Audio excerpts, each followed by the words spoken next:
कांवड़ की शुरुआत हो चुकी है और अब लगातार डाक कांवड़ लगातार जा रही हैं।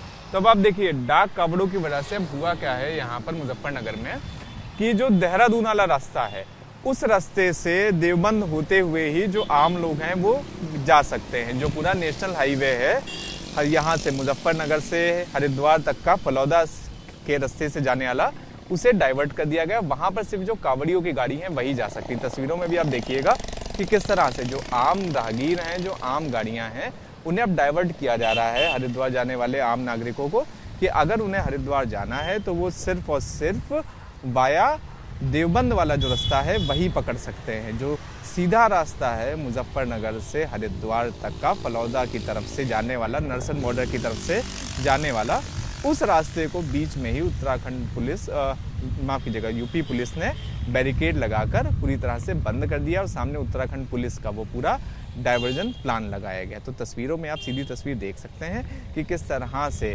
जो वाहन चालक है उन्हें पुलिसकर्मी समझा रहे हैं, जानकारी दे रहे हैं कि जिस तरह से मुजफ्फरनगर प्रशासन ने ये पूरा निर्णय लिया है कि कोई भी जो आम गाड़ी है वो गाड़ी मुजफ्फरनगर से हरिद्वार की तरफ NH 334 की तरफ से नहीं जा पाएगी।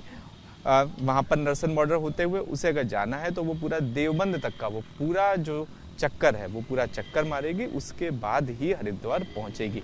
जबकि कांवड़ियों के लिए ये पूरी सहूलियत की गई है। जैसे यहाँ पर आप देखेंगे 1 2 3 लगातार ये तीन बैरिकेड हैं, यूपी पुलिस के यहाँ पर जवान हैं, उसके अलावा ट्रैफिक पुलिसकर्मी भी हैं जिन पर इस चीज़ की जिम्मेदारी दी गई है कि वो इस पूरे रास्ते में सिर्फ और सिर्फ जो कांवड़ियों की गाड़ी है उनको ही जाने देंगे। जैसे अब आप देखिए कि लगातार ये कांवड़ियों की लगातार गाड़ियां जा रही हैं और लगातार उसी रास्ते से जा रही हैं जो आम रास्ता है मुजफ्फरनगर से हरिद्वार की तरफ जाने वाला नेशनल हाईवे का। लेकिन जो उसके अलावा जो आम गाड़ियां हैं, चाहे वो एम्बुलेंस हो, चाहे उसके अलावा अन्य गाड़ियां हो, सभी को देवबंद के सहार के पूरे रास्ते में रिरूट किया जा रहा है। उसका बड़ा कारण ये बताया जा रहा है डाक कांवड़, क्योंकि डाक कांवड़ की वजह से देखिए जिस तरह से अब कांवड़िए एक तरह से बड़ी बड़ी गाड़ियों से, बड़े बड़े ट्रकों से लगातार हरिद्वार पहुंच रहे हैं। इसी वजह से ये आप देख लीजिए एक और एम्बुलेंस है, ये भी डाइवर्टेड है। इसके अलावा जो यहाँ पर बेसिकली सरकारी बसें हैं उन्हें भी डाइवर्ट उसी तरीके से किया जा रहा है कि सभी लगातार देवबंद के रास्ते से ही हरिद्वार पहुंचेंगे। अब इसके पीछे जो बड़ा कारण बताया जा रहा है वो बड़ा कारण यह है कि क्योंकि डाक कांवड़ शुरू हो चुकी है तो डाक कांवड़ में लोग बड़े बड़े वाहनों से हरिद्वार की तरफ जाते हैं। तो ऐसे में किसी भी तरह का खतरा ना हो कांवड़ियों को, और कांवड़ियों की जो पूरी सहूलियत है उसमें कुछ भी कमी ना आए, इस वजह से मुजफ्फरनगर प्रशासन ने ये पूरा फैसला लिया है।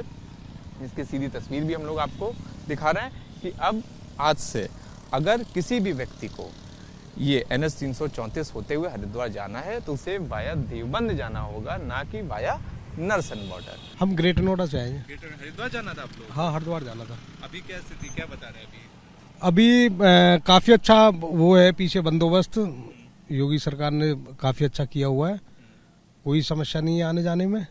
पुलिस प्रशासन खड़ा हुआ है, बेहतरीन ढंग से काम कर रहा है अपना। और अब रूट क्योंकि हमें भी लग रहा है कि इनको ये सुविधा नहीं होनी चाहिए कांवड़ियों को, तो दूसरे रूट से निकल जाते हैं। अच्छी बात है। मैं करनी सेना से प्रदेश अध्यक्ष हूँ। धीरज सिंह नाम है मेरा। दरअसल हम कांवड़ियों के साथ आ रहा था, मैं हरिद्वार से ही, तो रास्ते में यही इंडियन पेट्रोल पंप पे ना जल रह गया है। तो मैं तो गाड़ी से आगे निकल आया, तब उनका कॉल आया कि भैया वो जल रह गया, उसे उठा लो। तो बोल कह रहे हैं कि मतलब कहाँ से जाना है? यहाँ से जाना है। हाँ, बोले कि अब ऐसे निकल जाओ, डाइवर्ट निकल जाओ। अब देखते हैं कि कैसे जाने देंगे। भाई हमें किसी जबरदस्ती करना नहीं है, पुलिस प्रशासन के साथ चलना है, क्योंकि किसी के साथ भी अभद्रता नहीं दिखानी है। जैसा कि आजकल माहौल चल रहा है, कांवड़ियों ने बुरा हाल कर रखा है, हर समय बदतमीजी। अरे तुम भोले हो, भोले बन के चलो, क्यों बदतमीजी करना है? पुलिस वाले सेवा में लगे हुए हैं, सबकी सेवा कर रहे हैं, इतनी गर्मी में खड़े हैं हम सब लोग। अगर मान लो मेरे साथ बदतमीजी करूं तो कोई अच्छी बात है क्या? सब लोग इतने अच्छे से काम कर रहे हैं, अच्छी व्यवस्था बनी है, तोड़ फोड़ कर रहे हैं, गाड़ियां तोड़ दे रहे हैं, इससे क्या होगा? तुम भोले थोड़े नहीं हो, बदतमीज हो। भोला तो वो होगा कि अगर गलती भी हो जाएगी तो हाथ जोड़ के कहेगा भाई जो गलती हो गई, भोले आगे से ध्यान रखना, ऐसा मत करो, मेरी गाड़ी देखो, मेरी जल आपने गिरा दिया, जल तो प्रभु का है, तुम्हारा क्या है? तो मेरा कहना तो यही है कि सबको खुशी से और आनंद के साथ चलाना चाहिए, ना कि तोड़ फोड़ करते चलना चाहिए। गाड़ियों को तोड़े, दुकानें तोड़ दी। अरे तुमने उस गरीब की दुकान तोड़ के तुमने क्या ले लिया? तुमने उसकी दुकान बंद खत्म कर दी, उसका व्यापार खत्म कर दिया, जिससे वो अपना परिवार चला रहा था। डंडे उठाए, मार दिए। ये तो कोई भी कर सकता है, पुलिस वाले भी कर सकते हैं। अब पुलिस वाले डंडे बजा रहे हैं तो रोक लो तुम उन्हें, चलाओ ना उनके ऊपर गोली। सरकार से बड़े हो गए हो, ये हालत हो गई। मुझे तो ये चीज़ बिल्कुल अच्छी लगती नहीं। नोएडा से। नोएडा से एक बात बताइए, इतना लंबा चक्कर कर मतलब कटवा रहे हैं, दिक्कत हो रही है? यार क्या करें, दिक्कत तो होती है। इतने हर जगह के रास्ते ही बंद हैं, मजबूरी में जाना पड़ रहा है।